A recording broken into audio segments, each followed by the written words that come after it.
The first award that we are going to give today is the Pat Keyes Technology Using Teacher Award. The next one that Greg will do is the Susan Janos Technology Impact Award. And I am happy to talk about the Pat Keyes Technology Using Educator Award because hold up your hand if you actually remember Pat Keyes. I didn't think I'd see too many people. Pat was a wonderful educator in the Keene School District, one of the early pioneers for NISTE, and I wanted to be the one to do this because I remember Pat fondly. She was very talented. As it says here, the winner of the Pat Keyes Award has to display the following functions as a public or private pre-K-12 teacher providing direct instruction in a New Hampshire school, has developed effective units that integrate educational technology, has improved student performance with application of technology, and has shared ideas in formal and informal arenas using traditional and electronic methods. So I'm very pleased to say that this year's Pat Keyes Award goes to Muriel Hall from Bow Memorial School, who is here with her posse. She's a computer lit tech integration teacher and has been doing it for quite a long time. I am not going to read all these slides to you, but she is well experienced, has been in all kinds of classroom settings and outside of the classroom in all kinds of different ways. She has got the Krista McAuliffe Leadership Award in 2015, Albert Einstein Educator Fellowship Finalist in 2010, NEA Foundation Award for Teaching Excellence in 2002. She is on the Tech Committee at SAU 67, on the Tech Committee at her school and her webmaster. She's the Computer Club Advisor, Math Team Advisor, and so on and so forth. She does everything, and I understand she's a very active person with the union. And that means that there's a voice for technology education with the union, which I think is fantastic.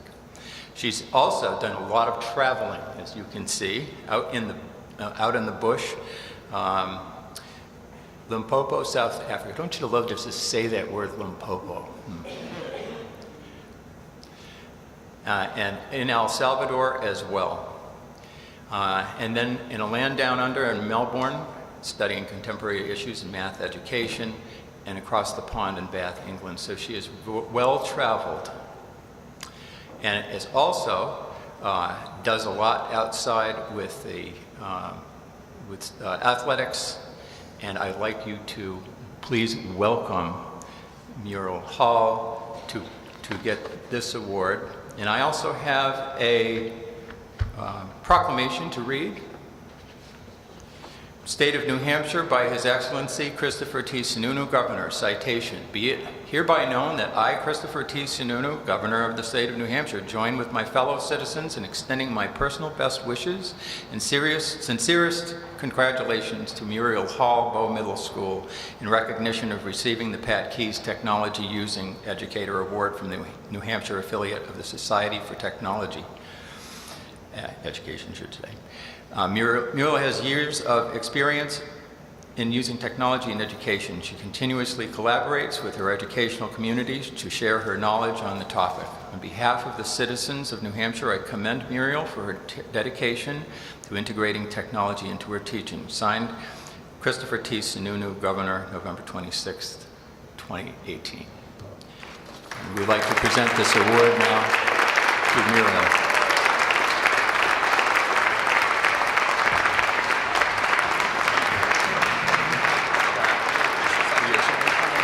The official one comes in a minute, but I'll give you.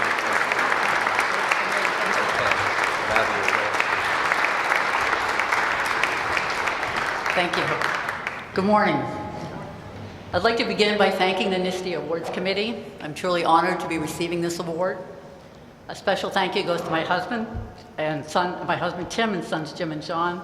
They've supported me through the years with patience, understanding, sharing of ideas, and last but not least, those late night tech support calls. Thank you to Roy Bailey, the cameraman, our Batman in Bow. I've been fortunate to learn from him and work alongside with him alongside the best of the best in educational technology. Some special friends are here with me today, lots of them. My sister, my principal, my classroom neighbor from our first job in New Ipswich, and a number of my dear BMS colleagues. Thank you for always making me feel needed and appreciated. There was job security with those folks. Technology has intrigued me for decades. As a young North Country farm girl in the late 50s, I was bursting with excitement when under the Christmas tree was a camera. Didn't really have the means to buy film or develop it, but it didn't matter. It had a shutter button. In the 60s, I attended the World's Fair, Expo 67 in Montreal. I remember going into the Bell Telephone Pavilion, and there sat a phone with a video screen. You could see the person you were talking to. And I thought, there is no way that's ever going to happen. The 70s took me from using a typewriter to an electric typewriter to a selectric typewriter. I thought I had died and gone to heaven. It was the 80s in Bow Memorial School when I first laid eyes on a computer. Imagine my amazement when I saw that young boy at his computer and he moved a sentence on his screen. The 90s would revolutionize my teaching and learning. In 1994, I received a special invitation to go to Boston, Apple's headquarters, for an executive briefing. And the mission for them was, let's put Apple computers in the hands of students and teachers. 2 years later, I went to the Boston Museum of Science at a workshop, and I got my first glimpse at the World Wide Web. Then 2 years later, 1998, I purchased my very own first computer, an Apple LC375 with ClarisWorks, and it cost $1,875. That was like 8% of my salary. Then came Y2K. For the next 2 decades, my proficiency in using technology would grow exponentially, thanks in large part to this Chris McAuliffe conferences. It was then that I decided to move from teaching math to teaching computer literacy. I would spend entire days in the Apple rooms, wanting to hear about their latest and greatest. From there, I moved on to smartboards, Google Apps, coding, and so much more. I applaud all the work done here to promote technology and learning. The future of technology is in great hands here in the state of New Hampshire, thanks to all of you. Thank you again for this incredible honor. It means the world to me.